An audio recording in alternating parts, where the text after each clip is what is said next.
Bonjour à tous et bienvenue dans cette vidéo pédagogique proposée par CoinHouse et Crypto News, vidéo pédagogique adaptée au marché des cryptos mais aux autres marchés également. Cette semaine, on va voir comme indicateur les moyennes mobiles, donc un indicateur souvent utilisé et malheureusement souvent mal utilisé ou mal interprété également. Donc, grosso modo, la moyenne mobile, c'est tout simplement un indicateur, un outil qui va vous permettre de lisser le prix de votre actif et d'essayer d'écarter un petit peu tous les mouvements erratiques de volatilité pour vous dégager une tendance un petit peu plus claire, que ce soit la hausse, la baisse ou le range, c'est-à-dire un mouvement latéral du prix. Tout simplement, ce que fait la moyenne mobile, elle vous permet en fait, elle vous représente un ensemble de niveaux de prix sur une période donnée. Elle vous fait en fait une moyenne de ces niveaux de prix sur une période donnée que vous décidez. Elle le divise par le nombre de niveaux de prix et ça vous fait obtenir une ligne de tendance. Donc, exemple. Donc vous retrouvez, comme d'habitude sur TradingView, les moyennes mobiles dans indicateurs. Ici, vous tapez MM ou MA si c'est en anglais pour Moving Average, et vous pouvez en mettre plusieurs. D'ailleurs, c'est plus intéressant de mettre plusieurs moyennes mobiles. Je vais vous expliquer pourquoi. Vous pouvez choisir ici, en cliquant donc sur l'engrenage ici, la période de la moyenne mobile, c'est-à-dire sur combien de périodes elle va être calculée. Ici, j'ai mis 4 moyennes mobiles, donc c'est super, on a plusieurs couleurs, c'est joli, mais on a donc une moyenne mobile en jaune ici, c'est configuré sur 20 périodes. Donc une moyenne mobile plutôt courte. Puis la orange ici, 50 périodes. Puis la troisième, en bleu ici, 100 périodes. Et la dernière, en mauve, ici, 200 périodes. Et les périodes de ces moyennes mobiles s'adaptent à l'unité de temps dans laquelle vous êtes. Ici, je suis en journalier. Donc, la jaune est une moyenne mobile calculée sur les 20 derniers jours. Donc, à un moment donné, à un instant T, vous avez cette moyenne mobile qui représente la moyenne du prix sur les 20 derniers jours. Et pour la orange, c'est la moyenne du prix à ce même instant sur les 50 derniers jours. Et si vous changez d'unité de temps, que vous allez par exemple en hebdomadaire sur une semaine, eh bien la moyenne mobile jaune 20 sera la moyenne mobile sur les 20 dernières semaines. Donc un prix beaucoup plus lissé également dans le temps. Donc là, on va rester pour l'exemple dans l'unité de temps journalière. Je vous conseille d'ailleurs d'utiliser les moyennes mobiles sur des unités de temps longues, comme le journalier pour les cryptos, comme ici je suis sur le Bitcoin, puis ça peut aller pour d'autres actifs en hebdomadaire, voire en mensuel. Ça va vous permettre de dégager la tendance de fond de votre actif.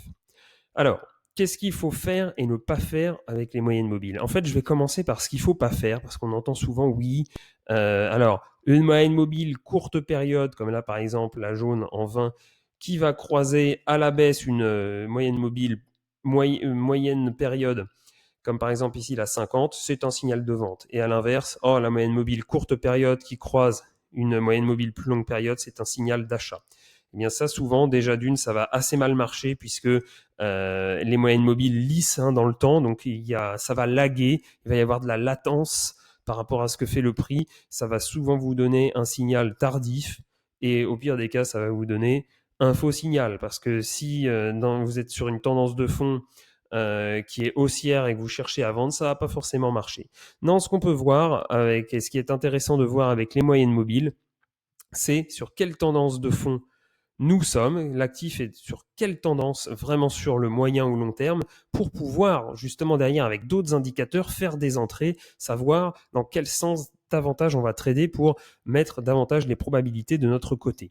Donc ce qui est intéressant de voir justement sur la tendance, c'est déjà par rapport à mes moyennes mobiles, où est mon prix? Est-ce qu'il est au-dessus ou est-ce qu'il est en dessous des moyennes mobiles?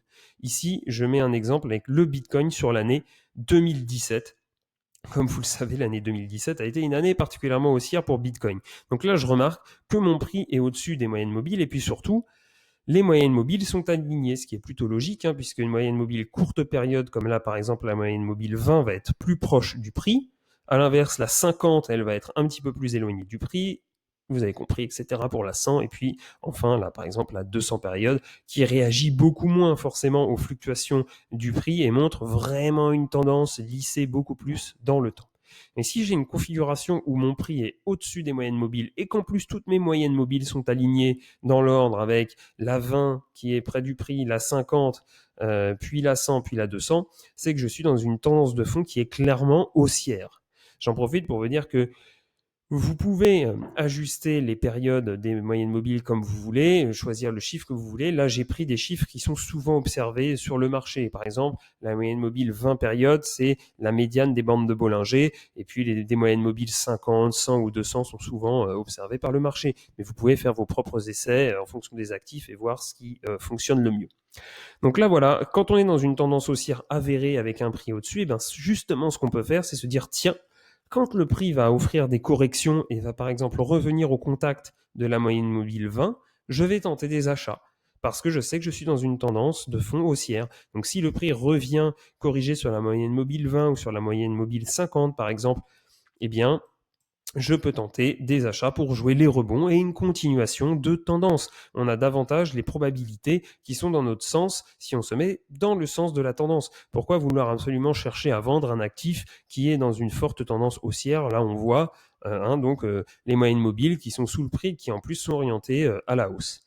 Et inversement, je vais passer cette fois en 2018 où, comme vous imaginez, c'était beaucoup plus baissier pour le Bitcoin.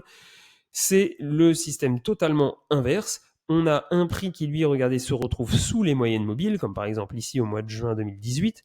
Et pareil, dans l'ordre, on a la moyenne mobile 20, la jaune ici, qui est le plus collée au prix, puis la orange, la 50, puis la bleue, la 100 période, et enfin la mauve, la 200 période. Et j'identifie une tendance baissière et à ce moment-là, je peux peut-être me dire que je vais vendre les rebonds du prix quand il vient au contact de la moyenne mobile 20 ou de la moyenne mobile 50. Et le troisième scénario, c'est le range, par exemple sur la fin, l'automne 2018. Si j'ai un prix qui est sans tendance, qui est plutôt à plat, et des moyennes mobiles qui elles aussi se mettent à plat, eh bien généralement il n'y a pas grand-chose à faire. On va patienter, ou alors si vous êtes un trader de courte durée, vous pouvez essayer de jouer un range, mais il vaut mieux attendre donc qu'une tendance reprenne, que ce soit à la hausse ou à la baisse, pour pouvoir derrière reprendre votre stratégie. Donc voilà, les moyennes mobiles servent avant tout en fait à cadrer le sens du prix, le sens en fait de votre actif, le sens de la tendance de votre actif pour prendre les meilleures décisions, mettre le plus de probabilité de votre côté et jouer dans le sens en fait de la tendance. Voilà, j'espère que cette vidéo vous a plu et je vous dis à la semaine prochaine.